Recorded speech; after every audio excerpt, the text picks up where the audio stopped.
বন্ধুরা কিছুক্ষণ আগে দোকান থেকে ফিরেছি, প্রচন্ড টায়ার্ড, কিন্তু কিছু করার নেই, আমাকে এই ভিডিওটা করতেই হতো।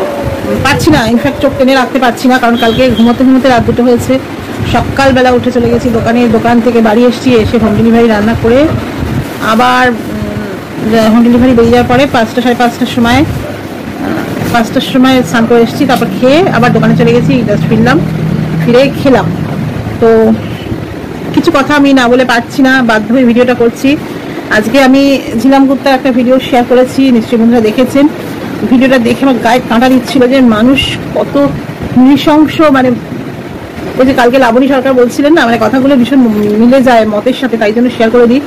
যে এতদিন জানতাম যে ঈশ্বরের সব থেকে বড়, সব থেকে বেস্ট ক্রিয়েশন হচ্ছে মানুষ, কিন্তু এখন আমার মনে হয় একেবারেই নয়। বেস্ট ক্রিয়েশন কোনটা বলতে পারি আমরা, যেটা সব দিক থেকে ঠিকঠাক, তাই না? হয়তো আমরা খুব গর্ব করি যে আমরা মানুষ, আমাদের বুদ্ধি অনেক বেশি, আমরা বিজ্ঞানকে আবিষ্কার করেছি, ব্লা ব্লা ব্লা, আর এত কিছু বলতে চাই না, কিন্তু আসল জিনিসটাই আমাদের নেই, সেটা হচ্ছে মানবিকতা, মানুষের যে ধর্ম, মানব ধর্ম, এসব কিচ্ছু নেই। আমি জানি এত রাতে বকবক করছি, আর ফ্যানের আওয়াজ, রাস্তার গাড়ির আওয়াজ, এগুলো আসছে, বন্ধুরা হয়তো একটু ডিস্টার্ব ফিল করছেন, আবার যেগুলোতে আমার কথা হয়তো শুনতে একটু অসুবিধা হতে পারে, তার জন্য মার্জনা চেয়েছি, তবে কিছু কথা না বলেই পারবো না। ঝিলাম গুপ্তের ভিডিওটা শেয়ার করলাম কারণ ওর মধ্যে একটি ঘটনা আমাকে, মানে আজ কিছুদিন ধরে তো অসম্ভব যন্ত্রণায় রয়েছে, কটা দিন ধরে আমি মানে চোখে এখন একটু নর্মাল হয়েছি, কাজের মধ্যে একদম নিজেকে পুরোপুরি নিমগ্ন করেছি, নাহলে আমি বাঁচতে পারবো না। এই ঘটনা আমাদের সকলকে নাড়া দিয়ে গেছে। কোন ঘটনা সেটা সবাই জানে, আমি নতুন করে বলতে চাইছি না। কিন্তু ঝিলাম গুপ্তার ভিডিওতে একটা, জানি না কদিন আমি শেয়ার করার পর কদিন দেখেছি, তাও আমি আবার একবার বলছি। উনি বলছেন যে আমি দেখছি হঠাৎ করে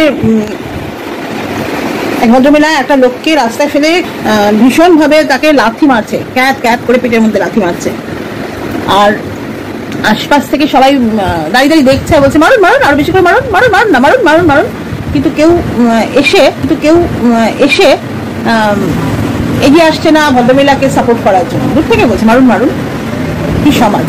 তারপরে বলছে আমি যখন জিজ্ঞেস করলাম তখন বলার মানে এমন একটা ঘটনা বললেন ভদ্রমহিলা ঝিলাম গুপ্তাকে, যে জানি এগুলো হয়, কিন্তু বারংবার ভেতরটা বড্ড মানে ক্ষত বিক্ষত হয়ে যায়। একটা বাচ্চা মেয়ে, 6 বছরের বাচ্চা মেয়ে, তার ভিড়ের মধ্যে একটা প্রাণী, একটা মানে কি বলবো, অসভ্য বর্বর প্রাণী, সেই বাচ্চাটির বুকের মধ্যে খুব জোরে চেপে দিয়েছে, 6 বছরের বাচ্চা মেয়ে, আর বাচ্চাটা ভিড়ের মধ্যে কুকিয়ে কেঁদে উঠেছে। এটা কি, কোথায় বাস করছি? হ্যাঁ, বাচ্চাটা কি বলবেন আপনারা? বাচ্চারা পোশাক নিয়ে বলবেন? হ্যাঁ, খুব দেখছি ফেসবুকে লেখালেখি হচ্ছে, অনেকে বলছেন আজকালকার মেয়েরা যে সমস্ত জামা কাপড় পরে তার কোনো ইয়ে নেই, রুচিসম্মত জামা কাপড় পরে। রুচিসম্মত কোনটা রুচিসম্মত? একটা মেয়ে শরীরের একটা অংশ দেখা গেলে সেটা মিউজিয়ামে এসছি আমরা, হাঁ করে তাকিয়ে থাকতে হবে, সেটা রুচিসম্মত? অশালীন দৃষ্টিভঙ্গিটা রুচিসম্মত? হ্যাঁ, একটা মেয়েকে একটা শরীর ছাড়া কিচ্ছু ভাবতে পারে না এই সমাজ। ছি ছি ছি ছি। একটা মেয়ে মানুষকেও ঈশ্বর সৃষ্টি করেছেন, একটি পুরুষ মানুষকেও ঈশ্বর সৃষ্টি করেছেন। মানে এই সমাজের কথায় মেয়ে মানুষ যারা, এই সমাজের কথায় মেয়ে ছেলে যারা, তাদেরকে মেয়ে ছেলে, মেয়ে মানুষ এটা করতে নেই, মেয়ে ছেলে ওটা করতে নেই যে বলে সবাই, এগুলো সবই কিন্তু আমাদের ক্রিয়েটরের হাতে তৈরি। কাজেই একটা মেয়ের শরীরের গঠন সে তো সৃষ্টিকর্তার দান, তো তাকে একজন মানুষ বলে ভাবা যায় না?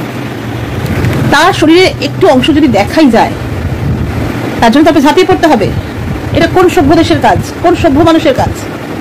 কোনো মহিলার ইচ্ছার বিরুদ্ধে গিয়ে তার স্বামী তাকে টাচ করতে পারে না, কোনো সভ্য মানুষ এটা করে না। আগে যারা ওই মানসিকতায় বিলং করে তাদের সুদ্ধা নিজের বাড়ির বাচ্চাটাকে শেখান, বাচ্চা ছেলেটাকে শেখান, মেয়ে মানুষ মানেই আমার সম্পত্তি নয়, আমার অধিকার নয়, আমি চাইলেই তার উপর ঝাঁপিয়ে পড়তে পারি না। কত পুরুষ মানুষ তো শর্টস করে ঘুরে বেড়ায় রাস্তাঘাটে, যখন তখন যেখানে সেখানে, কই কোনো মহিলাতে গিয়ে তার উপর ঝাঁপিয়ে পড়ে না? কোথায় শোনা যাচ্ছে? কোথায় শোনা যায় এইরকম নৃশংস ঘটনা একটা পুরুষের সাথে ঘটেছে? আর সমাজে আকছার ঘটে চলেছে, একটা 6 মাসের শিশু থেকে একটা 60 বছরের বৃদ্ধা পর্যন্ত বাদ যায় না এই সমাজে। ছি, লজ্জা করে না? মেয়েদের পোশাক নিয়ে বলেন, আমি জিন্স পরবো কি সালোয়ার কুর্তি পরবো কি শাড়ি পরবো সেটা কে ঠিক করে দেবে? তুমি? সমাজ ঠিক করে দেবে? আমি রিলস বানাবো কি বানাবো না সেটা কে ঠিক করে দেবে? এই সমাজ? সে কোন হরিদাস পাল? আমার বর বলছে সে কোন হরিদাস পাল? সে সেই তো সব হরিদাস পাল, সেই তো পালে গোদা। এই এই জঘন্য মানসিকতার মানুষগুলো সমাজে রয়েছে বলেই তো এত অপরাধ ঘটে চলেছে। আর রিলস যারা তৈরি, আমি এখন থেকে বেশি বেশি করে রিলস বানাবো। আমি দিচ্ছিলাম না, সত্যি কথা বলতে কি আমি রিলস দিচ্ছিলাম না, আমার ইনফ্যাক্ট আমি সেইভাবে পোস্টই করছিলাম না, আমার মন ভালো লাগছিল না। কিন্তু এটা আমার কাজ, আমার লড়াই। আমার মতন বহু মানুষ আছে যারা ফেসবুকে ইউটিউবে রিলস বানায় এবং সেটা মনিটাইজেশনে যায়। এবার কে কিভাবে বানাবে? আমি যেমন পুরোনো দিনের গানের সাথে বানাই, সেটা আমার রুচি, আমার পছন্দ। কোনো মানুষ যদি তার পছন্দ যদি হয় এখনকার গানের সাথে বানাবে, সেটা তার পছন্দ। এবার কারো পছন্দ যদি হয় যে তার অঙ্গ প্রত্যঙ্গ দেখাবে, আর তার জন্যই যে পুরুষরা লালায়িত হয়ে পড়বে, তার উপর ঝাঁপিয়ে পড়বে, এটা অতি অসভ্য কথা, এটা অত্যন্ত জঘন্য নোংরা কথা, অত্যন্ত জঘন্য কথা যে মেয়েদের পোশাক কি বিচ্ছিরি। এ কথা কি করে বলেন, কি করে বলেন জানি না। সত্যি কথা বলতে কি, যখন ভালো লাগে, যখন ইচ্ছা হয়, আমি লাল শাখা পরি, সিঁদুর পরি, সব পরি, ইচ্ছা না করে পরি না। কিন্তু এগুলো সব সমাজের দান, এগুলো সৃষ্টিকর্তার দান নয়। মেয়েরা ঘোমটা দিয়ে ঘরে বসে থাকবে, এগুলো সমাজ তৈরি করেছে। এটা কোনো বাহাদুরি নয় যে আমি ঘরে বসে থাকি, আমার কাজকর্ম করতে হয় না, আমি কাজকর্ম করি না।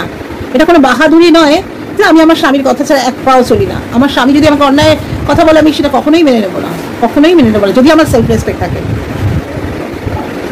এগুলো বোঝার জন্য যেই বোধগম্যী থাকা দরকার, মানে যে বোধ বুদ্ধি থাকা দরকার, ম্যাক্সিমাম মানুষের সেই বোধ বুদ্ধি নেই। যেই কারণে আজকে মেয়েদের উপর এত অত্যাচার, এত শোষণ। এত রাতে ভিডিওটা করছি কারণ কি, আমি আর এই ফেসবুকে এই কথাগুলো না নিতে পারছি না, ভালো লাগছে না। জানি না, আমার নিতে না পারলে তো কারো কিছু যাবে আসবে না। যাদের বোধ নেই, আবদার, তারা এই সমস্ত কথাবার্তা বলবেই, এই ধরনের পোস্ট দেবেই। তবু আমার জায়গা থেকে আমার মনে হয় এটা আমার মতো বহু মেয়েরা এখন সোচ্চার হচ্ছে, কারণ মেয়েরাই হচ্ছে মেয়েদের সবথেকে বড় শত্রু। কারণ আমি মেনে নিয়েছি আমার উপর সংসারে যে যত কিছু অন্যায় হয়েছে, আমার শাশুড়ি মা বলেছেন এতখানি ঘুমটা দিয়ে চলবে, আমি তাই করি। আমার শাশুড়ি মা বলেছেন আমি সন্ধ্যের মধ্যে ঘরে ঢুকবো, তাই করি। আমার বর পছন্দ করে না অন্য পুরুষের সাথে একটু গল্প করা, আমি সেটাই করি। তবে এগুলো আমার কাছে খুব গর্বে, কিছু বলার নেই। এই মানুষগুলোই না আজকে এই ধরনের পুরুষদেরকে বাড়িয়ে দিয়েছে। এই ধরনের পুরুষদের, মানে এই যে সমাজটাকে পুরুষের পায়ের তলায় নিজেরা দলিত হয়ে রয়েছিস, থাক, বাকিদের সর্বনাশ করছিস। সঙ্গে সঙ্গে নিজের বাড়ির যে বাচ্চা মেয়েগুলো, নিজের পরিবারের মেয়েগুলো, তাদেরকেও বিপদের মুখে ঠেলে দিচ্ছে। কারণ সমাজটা তৈরি হয়ে যাচ্ছে এরকম। মেয়েদের সবসময় দাবিয়ে রাখবো, মেয়েদের পায়ের তলায় রাখবো, মেয়েদেরকে মাথা উঁচু করে বাঁচতে দেবো না, এই তো সমাজের নিয়ম। তো এই নিয়মে পড়ে কিছু মেয়ে পদদলিত হয়ে থাকতেই ভালোবাসে, কিংবা তারা অভ্যাসবশত থাকে। কিন্তু এটা ভাবে না আমার পরবর্তী প্রজন্মে যে ছোট ছোট মেয়েগুলো আছে, তাদের এই সমাজেই বেরোতে হবে। আর আমরা আমাদের এই মানসিকতা, সহ্য করার মানসিকতা, মেনে নেওয়ার মানসিকতা, মানিয়ে নেওয়ার মানসিকতা থেকে বিভিন্ন অন্যায়ের অপরাধের জন্ম দিয়েছি।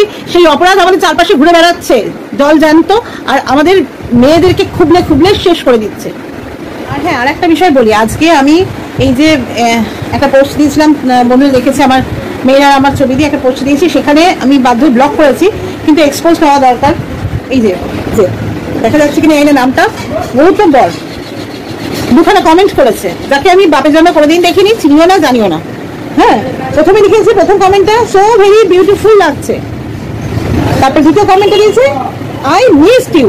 যেন কত আমার চেনা, কতকালের জানা, ফেসবুকে কোনোদিন আমি তাকে, মানে তার থোবরাটাও ফেসবুকে রেখিনি, কমেন্ট করেছে। যেহেতু পাবলিক করা আছে, কোথায় কোথায় পৌঁছে যায়, সে যাক, আমার পাবলিক করাই হয়েছে ওই জন্য। তাই জন্য যা খুশি তাই কমেন্ট করা যায় একটা মেয়েকে, একটা মহিলাকে যা খুশি তাই কমেন্ট করা যায়। মেসেঞ্জার তো খুললে বমি উঠে আসবে। মেসেঞ্জার তো নেই, মেসেঞ্জার তো আমি আনইনস্টল করে রেখেছি, প্রয়োজন পড়লে ইনস্টল করি, আবার তারপরে কোনো দরকারি মেসেজ আসে তারপর আবার সেটা আনইনস্টল করে দিই। মানে মেসেজ বক্স খুললে বমি উঠে আসবে, ঘৃণা করে, সিরিয়াসলি ঘৃণা করে। কেন আপনারা এরকম কেন? রিলসি তাই জন্য খুব ভালো লাগে, খুব পছন্দ হয়, তাই জন্য যা খুশি তাই বলা যায়। লজ্জা করে না আপনাদের? আপনারা কি নির্লজ্জ, বেহায়া, কোনো সেলফ রেসপেক্ট দূর, এসব বোঝেন না আপনারা কিছু। কিছু মানুষ আছে সেগুলোকে এবার জাস্টিফাই করবে। হ্যাঁ, মহিলারা এরকম রিলস বানাবে, নেচে নেচে গান করবে, গলা ফাটায় তারা নেচে নেচে গান করবে, তাই জন্য ছেলেরা উত্তেজিত হয়ে পড়ে। কেন? ছেলেরা যখন নেচে নেচে গান করে, প্রচুর ছেলে তো আছে রিলস বানায়, তাই দেখে তো মেয়েরা উত্তেজিত হয়ে পড়ে না? লজ্জা করে না? এইসব মহিলারা এগুলো বলেন, তাদের লজ্জা করে না? আপনার বাড়িতে মেয়ে নেই, আপনাদের বাড়িতে মেয়ের সাথে এরকম ঘটনা ঘটে, আপনার বাড়িতে 6 বছরের বাচ্চার সাথে এই ধরনের ঘটনা ঘটে, তখন কি করবেন? তখন তো গলা ফাটিয়ে চিৎকার করবেন। নিজের সন্তানটা সন্তান, অপরের সন্তানটা বুঝি সন্তান নয়? যদি সত্যি সত্যি মানবিকতা থাকে তাহলে সমস্ত মেয়েদের হয়ে লড়াই করুন, ভাবনা বদলান, আগে লড়াইটা নিজের সাথে করুন, নিজের বিবেকের সাথে। বিবেক বলে কিছু আছে? যদি থাকে নিজের বিবেকের সাথে আগে লড়াই করুন, যে কি ভাবনা আমি পোষণ করছি, আর আমার এই নোংরা, আমার এই ছোট নিচু ভাবনাগুলো সমাজে এফেক্ট করছে ওই অমানুষ অসভ্যগুলোর উপর, আর তারাই ছিঁড়ে ছিঁড়ে খাচ্ছে আমার মেয়েদেরকে। তার আগে যাদেরকে চিন্তা করতে হচ্ছে তাদেরকে আগে চিন্তা করতে হবে তার মানুষ কিনা আদৌ তারা সেইটাই, তবে তার মধ্যে চিন্তাটা আসবে। সেটাই, তার নিজের মধ্যে মনুষ্যত্ব মানবিকতা থেকে থাকে, তাহলে সে বলতে পারে না মেয়েদের পোশাকের জন্য মেয়েরা রেপ্ট হয়। সে যদি মানুষ হয়ে থাকে সে বলতে পারে না মেয়েদের পোশাকের জন্য মেয়েরা রেপ্ট হয়। কত পিছিয়ে আছে, কত অন্ধকার যুগে পড়ে আছে এরা।